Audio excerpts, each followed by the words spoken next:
എല്ലാവർക്കും സൂക്കോ P S സിയുടെ ഒരു പുതിയ വീഡിയോയിലേക്ക് സ്വാഗതം. എല്ലാ കോമ്പറ്റേറ്റീവ് എക്സാമുകൾക്കും ഗാന്ധിജിയും സ്വാതന്ത്ര്യ സമരവും ഒരു പ്രധാന ടോപ്പിക്കാണ്. ഈ ഭാഗമാണ് നമ്മൾ ഇന്ന് നോക്കാൻ പോകുന്നത്. എല്ലാവരെയും വീഡിയോയിലേക്ക് ഒരിക്കൽ കൂടി ക്ഷണിക്കുന്നു. ഗാന്ധിജിയുടെ വരവോടെയാണ് ദേശീയ പ്രസ്ഥാനത്തിൻ്റെ മൂന്നാമത്തെ ഘട്ടം ആരംഭിച്ചത്. 1919 മുതൽ 1947 വരെയുള്ള ഈ കാലം ഗാന്ധിയൻ കാലഘട്ടം എന്നറിയപ്പെടുന്നു. ഇന്ത്യയുടെ സ്വാതന്ത്ര്യ സമരത്തെ ഒരു ബഹുജന പ്രസ്ഥാനമാക്കി മാറ്റുന്നതിൽ ഗാന്ധിജിയുടെ നേതൃത്വം സുപ്രധാന പങ്കുവഹിച്ചു. ദക്ഷിണാഫ്രിക്കയിലെ ദീർഘകാല വാസത്തിനു ശേഷം 1915 ജാനുവരി 9 ഗാന്ധിജി ഇന്ത്യയിൽ തിരിച്ചെത്തി. 2003 മുതൽ ഈ ദിവസം പ്രവാസി ഭാരതീയ ദിനമായി ആചരിക്കുന്നു. ഇന്ത്യയിലെ ജനങ്ങളുടെ പ്രശ്നങ്ങൾ പഠിക്കാനും ഇന്ത്യയെ കണ്ടെത്താനും രാജ്യത്തുടനീളം ഗാന്ധിജി യാത്ര ചെയ്യുകയുണ്ടായി. അഹിംസയിലധിഷ്ഠിതമായ സത്യാഗ്രഹം എന്ന പുതിയ സമരരീതി അദ്ദേഹം രൂപപ്പെടുത്തി. സത്യത്തെ മുറുകെ പിടിക്കുക എന്നതാണ് സത്യാഗ്രഹത്തിൻ്റെ അർത്ഥം. ഗാന്ധിജി ഇന്ത്യയിൽ നേതൃത്വപരമായ പങ്കുവഹിച്ച ആദ്യ സമരമാണ് 1917 ബീഹാറിലെ ചമ്പാരനിൽ നടന്നത്. ഇത് ചമ്പാരൻ സത്യാഗ്രഹം എന്നറിയപ്പെടുന്നു. ചമ്പാരനിലെ നീലം കർഷകരെ തോട്ടമുടമകളായ വെള്ളക്കാർ ചൂഷണം ചെയ്ത തീൻ കട്ടിയ സമ്പ്രദായത്തിനെതിരെയായിരുന്നു ഈ സത്യാഗ്രഹം. ഈ സമരത്തെ തുടർന്ന് കർഷകർക്ക് ആശ്വാസകരമായ തീരുമാനങ്ങൾ കൈക്കൊള്ളാൻ അധികാരികൾ നിർബന്ധിതരായി. സമരത്തിന് ശേഷം ഗാന്ധിജി ചമ്പാരൻ്റെ പുരോഗതിക്കായുള്ള പ്രവർത്തനങ്ങളിൽ ഏർപ്പെട്ടു. പ്രാഥമിക വിദ്യാലയങ്ങൾ ആരംഭിക്കുകയും ശുചീകരണ പ്രവർത്തനങ്ങളും വൈദ്യസഹായ പ്രവർത്തനങ്ങളും ഏറ്റെടുക്കുകയും ചെയ്തു. 1918 ഗാന്ധിജി നയിച്ച സത്യാഗ്രഹ സമരമാണ് അഹമ്മദാബാദ് തുണിമിൽ സമരം. അഹമ്മദാബാദിലെ തുണിമിൽ തൊഴിലാളികളുടെ പ്ലേഗ് ബോണസുമായി ബന്ധപ്പെട്ടാണ് ഈ സമരം ഉണ്ടായത്. ഗാന്ധിജി ഇന്ത്യയിൽ നടത്തിയ ആദ്യത്തെ നിരാഹാര സത്യാഗ്രഹമാണെന്ന പ്രത്യേകത ഇതിനുണ്ട്. ഗാന്ധിജിയുടെ ഉപവാസത്തെ തുടർന്ന് അധികാരികൾ ശമ്പള വർധന അനുവദിക്കുകയും സമരം അവസാനിപ്പിക്കുകയും ചെയ്തു. 1918 ഗുജറാത്തിലെ ഗേഡയിലുണ്ടായ വരൾച്ചയിൽ കാർഷിക വിളകൾ വ്യാപകമായി നശിച്ചു. വിളവ് മോശമായതിനാൽ നികുതിയിൽ ഇളവ് നൽകണമെന്ന് കർഷകർ ആവശ്യപ്പെട്ടെങ്കിലും ബ്രിട്ടീഷ് അധികൃതർ ഈ ആവശ്യം നിരസിച്ചു. ഇതേ തുടർന്നാണ് ഗേഡ കർഷക സമരം ഉണ്ടാകുന്നത്. ഗേഡയിൽ ഗാന്ധിജി നികുതി നിഷേധ സമരത്തിനാണ് ആഹ്വാനം ചെയ്തത്. സമരത്തിൻ്റെ ഫലമായി സർക്കാർ കർഷകർക്ക് നികുതി ഇളവുകൾ നൽകാൻ തയ്യാറായി. ഗാന്ധിജിയുടെ ദേശീയ രാഷ്ട്രീയത്തിലേക്കുള്ള കാൽവെപ്പായിരുന്നു റൗലറ്റ് നിയമത്തിനെതിരെയുള്ള പ്രതിഷേധ സമരം. എന്താണ് റൗലറ്റ് നിയമം? ഒന്നാം ലോക മഹായുദ്ധകാലത്ത് ഇന്ത്യക്കാർ നടത്തിയ വിഘടന പ്രവർത്തനങ്ങളെക്കുറിച്ച് പഠിക്കാൻ ബ്രിട്ടീഷ് ഗവൺമെൻറ് ജസ്റ്റിസ് സിഡ്നി റൗലറ്റിനെ തലവനാക്കിക്കൊണ്ട് 1917 ഒരു കമ്മീഷനെ നിയോഗിച്ചു. കമ്മീഷൻ നൽകിയ റിപ്പോർട്ടിൻ്റെ അടിസ്ഥാനത്തിൽ 1919 നടപ്പാക്കിയതാണ് റൗലറ്റ് നിയമം. ഈ നിയമം ബ്രിട്ടീഷ് സർക്കാരിന് ചില അധികാരങ്ങൾ നൽകി. ഏതൊരു ഇന്ത്യക്കാരനെയും വാറണ്ടില്ലാതെ അറസ്റ്റ് ചെയ്യാം, വിചാരണ കൂടാതെ അനിശ്ചിതകാലം തടവിലിടാം, പ്രത്യേക കോടതികളിൽ രഹസ്യ വിചാരണ നടത്താം, കോടതി വിധിക്കെതിരെയുള്ള അപ്പീൽ നിഷേധിക്കാം. ഈ നിയമത്തിനെതിരെ ജനങ്ങൾ വൻതോതിലുള്ള പ്രക്ഷോഭങ്ങൾ ആരംഭിച്ചു. പ്രകടനങ്ങൾ, ഉപവാസങ്ങൾ, ഹർത്താലുകൾ, നിയമലംഘനങ്ങൾ എന്നിവയെല്ലാം നടത്തി. ഗാന്ധിജി ഈ നിയമത്തെ വിശേഷിപ്പിച്ചത് കരിനിയമം എന്നായിരുന്നു. 1919 ഏപ്രിൽ 6 രാജ്യം മുഴുവൻ കരിദിനം ആചരിക്കാൻ ഗാന്ധിജി ആഹ്വാനം ചെയ്തു. മികച്ച പ്രതികരണമാണ് ഈ ആഹ്വാനത്തിന് ലഭിച്ചത്. പഞ്ചാബിൽ ഈ കാലത്ത് റൗലറ്റ് നിയമവിരുദ്ധ സമരത്തിന് നേതൃത്വം നൽകിയ ഡോക്ടർ സത്യപാൽ, ഡോക്ടർ സൈഫുദ്ദീൻ കിച്ലു എന്നിവരെ അറസ്റ്റ് ചെയ്തതിൽ പ്രതിഷേധിച്ച അമൃത്സറിലെ ജാലിയൻ വാലാബാഗിൽ ജനങ്ങൾ ഒത്തുകൂടി.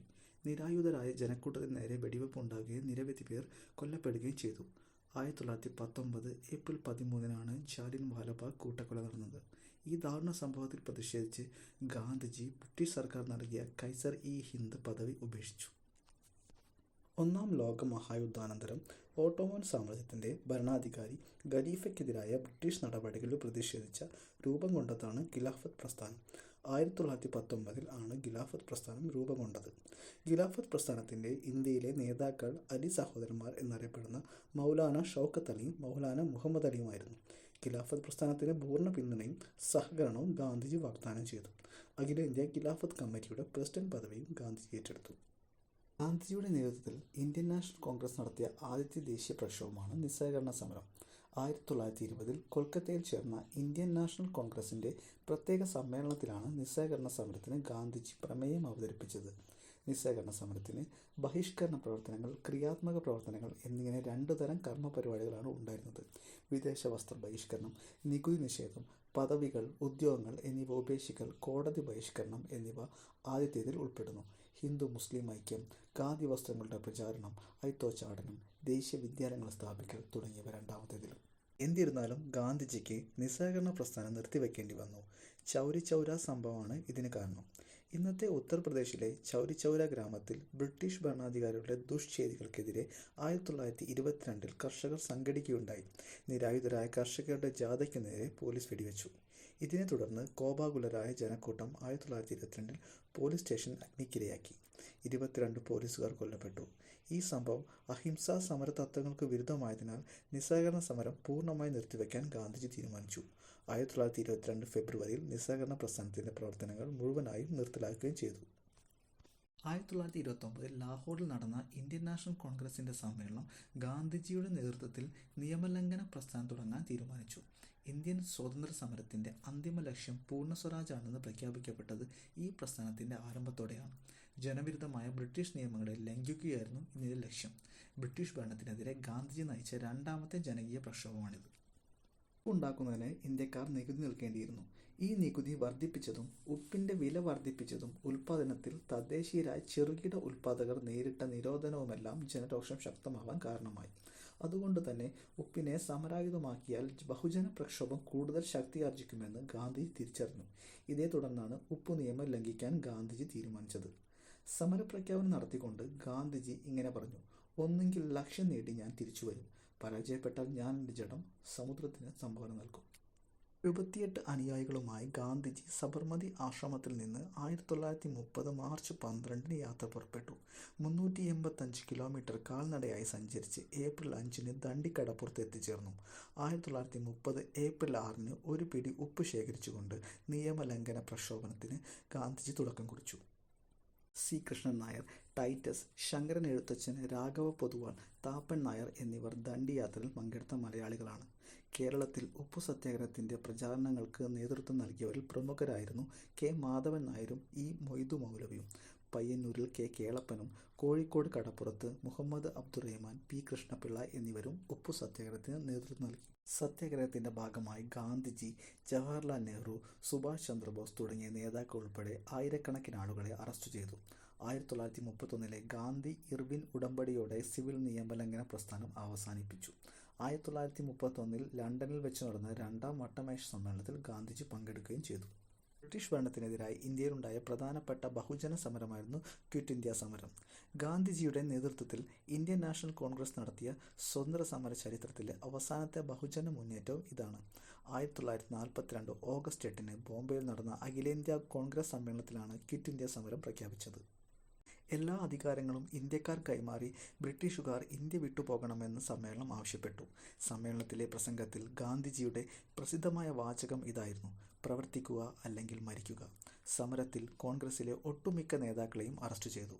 പൂനെയിലെ അക്കാഖാൻ കൊട്ടാരത്തിലെ ജയിലിലാണ് ഗാന്ധിജിയെയും ഭാര്യ കസ്തൂർബയെയും പാർപ്പിച്ചത്. ജയിൽവാസത്തിനിടയിൽ 1944 ഫെബ്രുവരി 22 കസ്തൂർബ ഗാന്ധി മരിച്ചു. ഒളിവിൽ കഴിഞ്ഞുകൊണ്ട് ക്വിറ്റ് ഇന്ത്യ സമരത്തിന് അരുണ അസഫ് അലി, ജയപ്രകാശ് നാരായണൻ തുടങ്ങിയവർ നേതൃത്വം നൽകി. അരുണ അസഫ് അലിയാണ് ക്വിറ്റ് ഇന്ത്യ സമരനായിക എന്നറിയപ്പെടുന്നത്. ബ്രിട്ടീഷ് ഗവൺമെൻറ് അതിക്രൂരമായി സമരത്തെ അമർച്ച ചെയ്തു. 1942 ഓഗസ്റ്റ് 9 ഹർത്താൽ ആചരിച്ചുകൊണ്ടാണ് ക്വിറ്റ് ഇന്ത്യ സമരം കേരളത്തിൽ ആരംഭിച്ചത്. ഇതിൽ പങ്കെടുത്ത K Kelappan, E Moidu Maulavi, A V Kuttimalu Amma തുടങ്ങിയവരെ അറസ്റ്റ് ചെയ്തു. ആകെ 5 തവണയാണ് ഗാന്ധിജി കേരളം സന്ദർശിച്ചത്.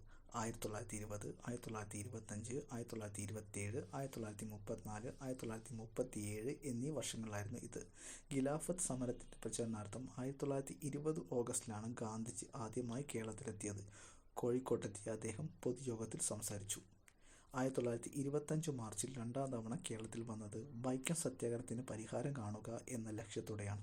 ഈ സന്ദർശനത്തിനിടെയാണ് ഗാന്ധിജി ശിവഗിരിയിലെത്തി ശ്രീനാരായണ ഗുരുവിനെ സന്ദർശിച്ചത്. 1927 ഒക്ടോബറിൽ ഗാന്ധിജി മൂന്നാം തവണ കേരളത്തിൽ വന്നത്. ദക്ഷിണേന്ത്യൻ പര്യടനത്തിൻ്റെ ഭാഗമായിരുന്നു ഇത്. ഹരിജന ഫണ്ട് പിരിവിൻ്റെ ഭാഗമായി 1934 ജനുവരിയിലാണ് ഗാന്ധിജി 4ാം തവണ കേരളത്തിലെത്തിയത്. 1937 ജനുവരിയിലായിരുന്നു ഗാന്ധിജി 5ാം തവണ കേരളത്തിൽ വന്നത്. ഒരു തീർത്ഥാടനം എന്നാണ് ഈ യാത്രയെ അദ്ദേഹം വിശേഷിപ്പിച്ചത്. ഈ യാത്രയിലാണ് 1936 നവംബർ 12 ക്ഷേത്രപ്രവേശന വിളംബരത്തെ ആധുനിക കാലത്തെ മഹാത്ഭുതം, ജനങ്ങളുടെ അധ്യാത്മ വിമോചനത്തിൻ്റെ ആധികാരിക രേഖയായ സ്മൃതി എന്നിങ്ങനെ ഗാന്ധിജി വിളിച്ചത്. ഗാന്ധിജിയും സ്വാതന്ത്ര്യ സമരവും എന്ന ടോപ്പിക്കാണ് ഇന്ന് നമ്മൾ നോക്കിയത്. ഈ വീഡിയോ നിങ്ങൾക്ക് ഉപകാരപ്രദമാകും എന്ന് കരുതുന്നു. നന്ദി.